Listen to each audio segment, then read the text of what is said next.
Europe అంతటా ప్రజాస్వామిక విప్లవాలు ఆ కర్తవ్యాలు సాధించాయి. భూమి చెర విడిపించాయి. భూమిని ఒక ప్రధానమైన ఉత్పత్తి సాధనమైన భూమికి విముక్తి కల్పించాయి. ఒక ప్రధానమైన ఉత్పత్తి సాధనమైన మనిషికి సాంకేతిక పరిజ్ఞానానికి విముక్తి కలిగించాయి. భారతదేశంలో అది ఎక్కడైనా జరిగిందా? ఎప్పుడు జరిగిందా? భారత ప్రజాస్వామిక విప్లవం 1857 ప్రథమ భారత స్వాతంత్ర్యంతో ప్రారంభమైంది అని చెప్పుకుంటాం. 1947 ఏమైనా మార్పు చేసిందా? 1947 నుంచి ఇప్పటిదాకా జరిగిన పరిణామక్రమమైన మార్పు చేసిందా? ప్రజాస్వామిక విప్లవ కర్తవ్యాలు ఈ దేశంలో కనీసం ఒక్కటంటే ఒక్కటైనా అమల్లోకి వచ్చాయా? భూమి చెరబిడిపించాలి, భూ సంస్కరణలు అమలు జరగాలి, భూ యాజమాన్యంలో కేంద్రీకరణ కూడదు. 1940ల నుంచి భారత స్వాతంత్రోద్యమం ఇచ్చిన నినాదం. భారత దేశంలో అనేక చోట్ల జరిగిన తెలంగాణ రైతాంగ సాయుధ పోరాటం లాంటి, తెబాగా పోరాటం లాంటి, పునఃప్రవైరాల పోరాటం లాంటి అనేక పోరాటాలు ఇచ్చిన నినాదాలు. 80 సంవత్సరాలు గడిచింది, భూ సంస్కరణలు అనేవి జరగాయి. పారిశ్రామిక రంగం, సేవా రంగం, వ్యవసాయ రంగం, గ్రామీణ రంగం, ఏ ఒక్క చోటనైనా మీరు వచ్చింది అంటున్న పెట్టుబడిదారీ విధానం ఏ శక్తుల వికాసానికి, ఏ శక్తుల విడుదలకు అవకాశం కలిగించింది. కనుక ఈ దేశంలో అసలు బూర్జువా ప్రజాస్వామిక సంస్థల పనితీరు చూసినా, లేదా ప్రజాస్వామిక విప్లవ కర్తవ్యాలు చూసినా, పాలన కొనసాగుతున్న తీరు చూసినా, ఏ ఒక్క రంగంలోనైనా బూర్జువా ప్రజాస్వామిక విప్లవం విజయవంతమైంది అనడానికి లేదు. అందువల్ల అటువంటి స్థితిలో తప్పనిసరిగా కార్మిక వర్గ నాయకత్వాన ప్రజాస్వామిక విప్లవ కర్తవ్యాలను పరిపూర్తి చేసే కార్యక్రమం మాత్రమే మిగిలి ఉంటుంది. ఇది 1900 ఇప్పుడు మనం కొత్తగా మాట్లాడడం లేదు. 1921, 22 నాడే లెనిన్ మరణానికి 2-3 సంవత్సరాల ముందు నుంచే ఆయన ఈ ఆలోచన ప్రారంభించాడు. బహుశా ఇక్కడి నుంచి బూర్జువా ప్రజాస్వామిక విప్లవాలు, బూర్జువా వర్గ నాయకత్వాలు జరగవు. ప్రజాస్వామిక విప్లవ కర్తవ్యాలను శ్రామిక వర్గమే చేపట్టవలసి ఉంటుంది. శ్రామిక వర్గ నాయకత్వంలోనే ప్రజాస్వామిక విప్లవ కర్తవ్యాలు అమలవుతాయి. దాన్నే లెనిన్ సూచనప్రాయంగా చేసిన ఒక ఆలోచననే మావో కొనసాగించి అమలు చేసి చైనా విప్లవ క్రమంలో నూతన ప్రజాస్వామిక విప్లవం అన్నారు. ఆ నూతన ప్రజాస్వామిక విప్లవాన్ని ఇవాళ మనం కొనసాగిస్తూ ఉన్నాం. కనుక నూతన ప్రజాస్వామిక విప్లవ పందా తప్పు, పెట్టుబడిదారీ విధానం వచ్చింది అనే 2 మాటల్లో నూతన ప్రజాస్వామిక విప్లవం కాకుండా 20వ శతాబ్ది తర్వాత ద్రవ్య పెట్టుబడి వచ్చిన తర్వాత మోరిబండ్ క్యాపిటలిజం విశ్వవ్యాప్తమైన తర్వాత మరొక అవకాశం లేదు. భారతదేశంలో ప్రజాస్వామిక విప్లవ కర్తవ్యాలు పరిపూర్తి కాలేదు కాబట్టి అది తప్పని అవకాశం లేదు. మరి ఏమి మాట్లాడుతున్నారు? ఉత్పత్తి సాధనాల్లో మార్పు. ఇది చూపెడతారు. ఎన్ని ట్రాక్టర్లు వచ్చాయి చూడండి, ఎన్ని కంబైన్లు వచ్చాయి చూడండి, ఎన్ని హార్వెస్టర్లు వచ్చాయి చూడండి, ఎన్ని పంప్ సెట్లు వచ్చాయి చూడండి. చూడడానికి కనబడితే భారత వ్యవసాయ రంగంలో విస్తారంగా పెట్టుబడి సరుకులు దిగాయి. పెట్టుబడి సరుకులు దిగడము, పెట్టుబడి సంబంధాలు ఏర్పడము ఒకటేనా? రూపము సారము ఒకటేనా? ట్రాక్టర్ల ఇది అనేక అంశాలు ఉన్నాయి, కానీ అవకాశ సమయం లేదు. ట్రాక్టర్ల ఒక్కదాని గురించి చెప్తాను. ట్రాక్టర్ల కంపెనీలు తమ అమ్మకాలు పెంచుకోవడానికి ప్రభుత్వపు మెడలు వంచి బ్యాంకుల ద్వారా రుణాలు ఇప్పించి అవసరం ఉన్నా లేకపోయినా ట్రాక్టర్లు అమ్ముతున్నాయి. ఒక గ్రామంలో ఒక 3-4 అరడజను ట్రాక్టర్లు అవసరమైన చోట ఇవాళ ఒక గ్రామంలో 100 ట్రాక్టర్లు ఉన్నాయి, పని లేకుండా ఉన్నాయి. నాకు తెలిసి ఒక జిల్లాలో, తెలంగాణలో ఒక జిల్లాలో జర్నలిస్టులు బ్యాంకు మేనేజర్లతో లాలూచీ పడి డజన్ల కొద్ది ట్రాక్టర్లు కొనుక్కున్నారు. ఇది ట్రాక్టర్ల లక్షల ట్రాక్టర్లు భారత వ్యవసాయ రంగంలోకి ప్రవేశించాయి అని అంకెలు కనబడతాయి. అంకెల వెనుక దాగి ఉన్న వాస్తవంలోకి వెళ్ళాలి, రూపం వెనుక దాగి ఉన్న సారంలోకి వెళ్ళాలి. ఈ మార్పులు ఏమిటి అని చూసేటప్పుడు కూడా ఇప్పుడు ఇంతకుముందే ప్రస్తావించున్నాను.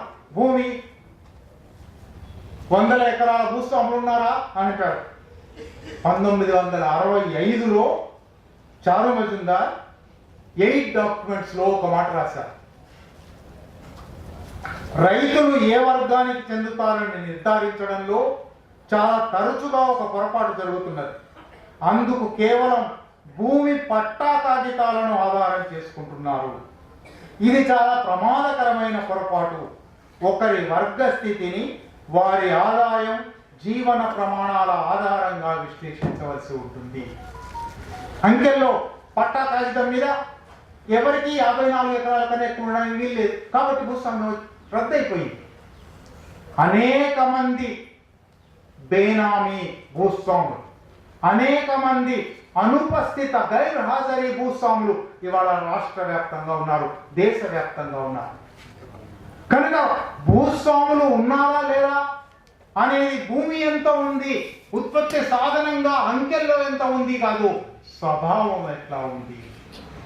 ఒకవైపు చూస్తే పెట్టుబడిదారి వచ్చిన పెట్టుబడి స్వభావం ఏమిటి, మరొక వైపు చూస్తే గ్రామీణ భూస్వామ్య పెత్తందారీ వర్గాల స్వభావం ఏమిటి. ఇటువంటి అనేక వైపుల నుంచి ఒక్క అరగంటలో గంటలో మాట్లాడగలిగిన విషయం కాదు ఇది. ముందే చెప్పినట్టు కొన్ని వందల అధ్యయనాలు జరిగినాయి. ఈ వందల అధ్యయనాలు అనేక వైపుల నుంచి ఈ దేశంలో పెట్టుబడిదారీ విధానం వక్రీకృత పెట్టుబడిదారీ విధానం. ఇది నిజంగా భూస్వామ్య వ్యతిరేక పెట్టుబడిదారీ విధానం కాదు, ఇది నిజంగా ప్రగతిశీల ఆలోచనల పెట్టుబడిదారీ విధానం కాదు, ఇది భూస్వామ్యంతో మిలాఖత్తైన పెట్టుబడిదారీ విధానం. అందువల్ల ఈ సమాజం భూస్వామ్య సమాజం నుంచి పెట్టుబడిదారీ సమాజానికి ఎదగబోతూ అనేక అవరోధాల వల్ల ఆగిపోయింది. అందువల్ల అర్ధ భూస్వామ్య సమాజం 1947 వరకు ఒక సామ్రాజ్యవాద దేశానికి వలసగా ఉండినది. 1947 తర్వాత అనేక దేశాల సామ్రాజ్యవాదాలకు, మరీ ముఖ్యంగా ప్రపంచ బ్యాంకు, అంతర్జాతీయ ద్రవ్యనిధి సంస్థ, అంతర్జాతీయ మానిటరీ ఫండ్, ప్రపంచ వాణిజ్య సంస్థ వంటి బహుళ జాతి సంస్థల, సామ్రాజ్యవాద సంస్థల బల్లూక పట్టులో ఈ ఆర్థిక వ్యవస్థ ఉండిపోయింది. అందువల్ల ఇది అర్ధవలస. ఈ అర్ధవలస, అర్ధ భూస్వామ్య అనే దానికి అనేక వైపుల నుంచి ఇటు ఉదాహరణలు, ఆకరాలు చూపెట్టి, అందువల్ల ఈ సమాజంలో ఇవాళ తప్పనిసరిగా ప్రజాస్వామిక విప్లవ కర్తవ్యాలను పరిపూర్తి చేసే శ్రామిక వర్గ నాయకత్వాన, శ్రామిక వర్గ పార్టీ నాయకత్వాన జరిగే విప్లవం మాత్రమే, నూతన ప్రజాస్వామిక విప్లవం మాత్రమే అవసరమైన, సమాజానికి అవసరమైన ఒక విప్లవం అనే ఆలోచనకు వచ్చాం. ఇది నక్సల్బరీ చెప్పిన రోజు ఇది కేవలం చైనాకు అనుకరణ అన్నవాళ్ళు ఉన్నారు. చైనాకు అనుకరణ ఎంత మాత్రం కాదు. చైనా సమాజానికి భారత సమాజానికి అనేక తేడాలు ఉన్నాయి. చైనా సమాజంలో భారత సమాజంలాగా కులం లేదు. చైనా సమాజంలో భారత సమాజంలాగా ఒక కేంద్రీకృత పార్లమెంటరీ వ్యవస్థ లేదు. చైనా సమాజంలో యుద్ధ ప్రభువులు ఉండేవాళ్ళు. అనేక మార్పులు, తేడాలు ఉన్నాయి. ఈ మార్పులు, తేడాలను గుర్తించి గమనంలో పెట్టుకునే గత 6 దశాబ్దాల విప్లవోద్యమం ఇక్కడికే అవసరమైన, ఇక్కడికే సహజమైన, ఇక్కడికి తగిన ఒక విప్లవోద్యమ పందాను అభివృద్ధి చేసింది. గుడ్డొచ్చి పిల్లనెక్కిరిచ్చినట్టు 6 దశాబ్దాల తర్వాత ఈ పందా సరైంది కాదు, ఈ పందా సరైంది కాదని పోనీ ఏమంటున్నారు మీరు? పెట్టుబడిదారీ విధానం వచ్చింది, ఎన్నికల్లో పాల్గొంటాము. మీరు మొదటి వాడు కాదు పెట్టుబడిదారీ విధానం వచ్చిందన్నవాడు. 1948లోనే ఈ దేశంలో పెట్టుబడిదారీ విధానం వచ్చిందన్న వాళ్ళు ఉన్నారు. ఇవాళ దేశంలో ఉన్న దాదాపు 40 కమ్యూనిస్ట్ పార్టీలలో కనీసం 10 కమ్యూనిస్ట్ పార్టీలు ఇది పెట్టుబడిదారీ విధానం అనేవాళ్ళు ఉన్నారు. వాళ్ళందరూ ఏమి చేస్తూ ఉన్నారు? ఇది కదా ప్రశ్న. విప్లవం అనేది కేవలం సైద్ధాంతిక చర్చ కాదు, పండిత చర్చ కాదు, ఆచరణ కార్యక్రమం. భూమి మీద జరగవలసిన పోరాటం, పరిశ్రమలో జరగవలసిన పోరాటం, ప్రజల జీవితాలలో జరగవలసిన పోరాటం. ఈ పెట్టుబడిదారీ విధానం వచ్చింది అని అనేక మంది అంటున్నవాళ్ళు, 50 ఏళ్ల నుంచి అంటున్నవాళ్ళు, 2 ఏళ్ల నుంచి అంటున్నవాళ్ళు, నిన్న మొన్న అంటున్నవాళ్ళు. పెట్టుబడిదారీ విధానం అంటే మీరు నిజంగా విప్లవం చేయదలుచుకుంటే, పెట్టుబడిదారీ సమాజంలో ఇది పెట్టుబడిదారీ సమాజం అని వాదన కోసం అంగీకరించి కార్మిక వర్గ సమీకరణ జరగాలి కదా, కార్మిక వర్గంలో పనిచేయాలి కదా. మీలో ఏ ఒక్కటైనా చిన్న కార్మిక సంఘమైనా ప్రారంభించారా? నూతన ప్రజాస్వామిక విప్లవం తన కర్తవ్యంగా పెట్టుకున్న పార్టీ బహుశా ప్రపంచంలోనే ఒక అత్యద్భుతమైన చరిత్రాత్మకమైన గణిక బొగ్గు గని కార్మికుల సంస్థను ప్రారంభించింది, నడిపింది, నడుపుతూ ఉన్నది. మీరు ఎక్కడైనా కార్మిక వర్గాన్ని కనీసమైన స్థాయిలో ఆర్గనైజ్ చేశారా? ఇంతకుముందు అజిత్ ప్రస్తావించాడు ఇన్సరెక్షన్, అది చాలా దూరం మాట. ఒక సార్వత్రిక తిరుగుబాటు ద్వారా ప్రభుత్వాన్ని, రాజ్యాధికారాన్ని హస్తగతం చేసుకోవడం, అంత దూరం అవసరం లేదు.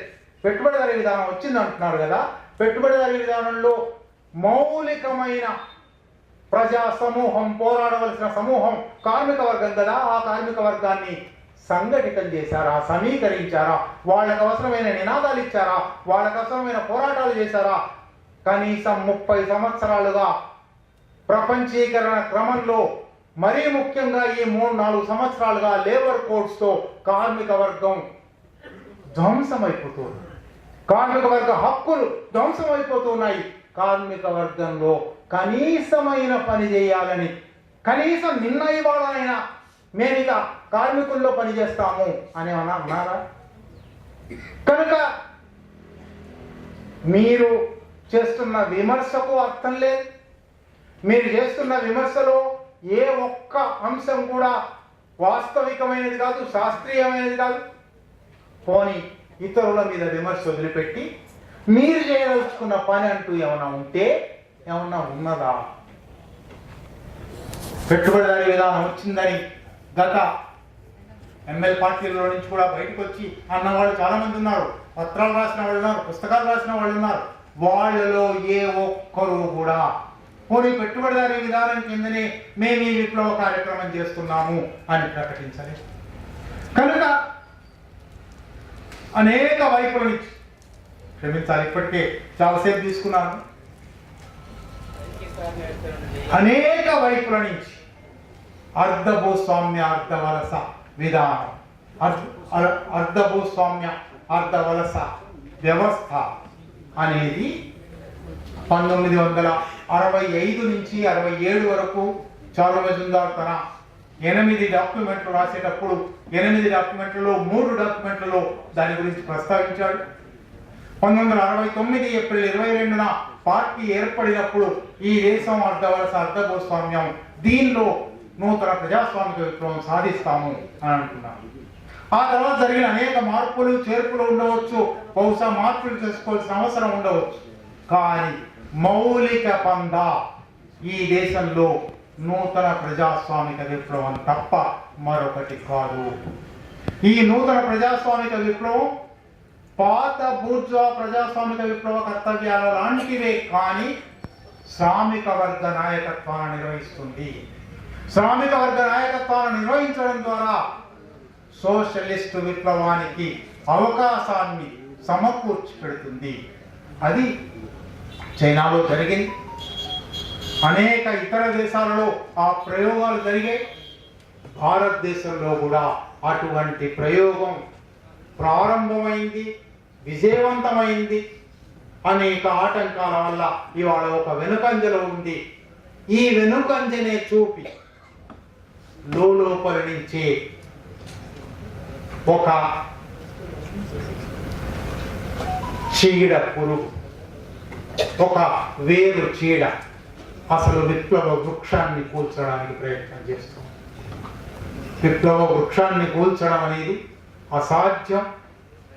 అది తాత్కాలికంగా వెనుకంజ గురి కావచ్చు, తాత్కాలికంగా అపజయానికి గురి కావచ్చు, అపారమైన నష్టాలను కూడా చవి చూడవచ్చు. 1951 అక్టోబర్ 21న సరిగ్గా ఇట్లాగే ఇప్పుడు నాయకత్వంలోని ఒక సెక్షన్ మాత్రమే, కానీ ఆ రోజు నాయకత్వం మొత్తంగా ఇక విప్లవాన్ని మూసేసుకున్నాము అని ప్రకటించారు. మూతపడిందా? 17 సంవత్సరాలు ఎగ్జైల్లో ఉన్న గెరిల్లా, తమ ఆయుధాలు దాచిపెట్టుకున్న గెరిల్లా 1967 నక్సల్బరీ ప్రజ్వలనంతో మళ్ళీ ఒకసారి లేచి నిలిచారు. లేచి నిలిచిన తర్వాత 67 తర్వాత కనీసం ఒక 20 పార్టీలు సాయుధ పోరాటాన్ని విరమిస్తున్నామని ప్రకటించాయి. ఎన్నికల్లో పోయాయి. ఎన్నికల్లో అనేక రకాల డీజనరేషన్ గురయ్యాయి. అయినా సాయుధ పోరాట పంథ ఆగలేదు. సాయుధ పోరాట పంథ ఒకరు కాకపోతే ఒకరు జెండా కింద పారేస్తే మరొకరు, ఒకరు కాడి కింద పారేస్తే మరొకరు అందుకుంటూనే ఉన్నారు. ఎందువల్లనంటే అది ప్రజల అవసరం, అది చరిత్ర నియమం, అది సమాజం కోరిన కోరిక.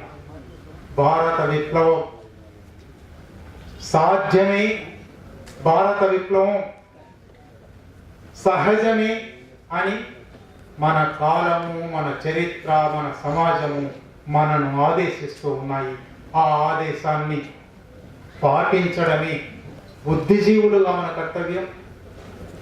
బుద్ధిజీవులుగా, అధ్యయన పరులుగా ప్రజలలో ఆశను నిలిపి ఉంచడం, స్వప్నం కొడిగట్టిపోకుండా కాపాడడం ఒక గురుతరమైన బాధ్యత.